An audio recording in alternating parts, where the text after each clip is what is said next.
मिसळ झाले। आपल्या मुलाकडून अशी कॉम्प्लिमेंट घेण्यासाठी पुढील रेसिपी बघा। फ्लावर, मटर, कॉर्न मी शिजवून घेतलेला आहे। नंतर 2 बटाटे शिजवून घेतल्या, ते मी मॅश केलेले आहे। त्यामध्ये मिरची, आलं लसूण पेस्ट घातलेली आहे, लाल तिखट, गरम मसाला, धना पावडर, चाट मसाला, थोडं मीठ आणि वरून थोडी कोथिंबीर घालून ते त्यामध्ये 4 चमचे मैदा घालून मी मिक्स केलेलं आहे ते सर्व। आणि त्याचे मिक्स एकसारखा गोळा झाल्यानंतर त्याचे मी कटलेट बनवलेले आहेत। कटलेट मी लांबट आणि असं चपटे गोल आकार असा दिलेला आहे।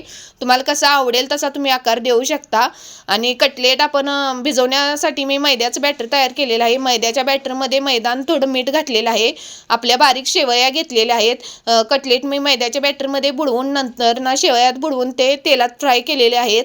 आणि कटलेट चांगले खरपूस भाजून घेतलेले आहेत।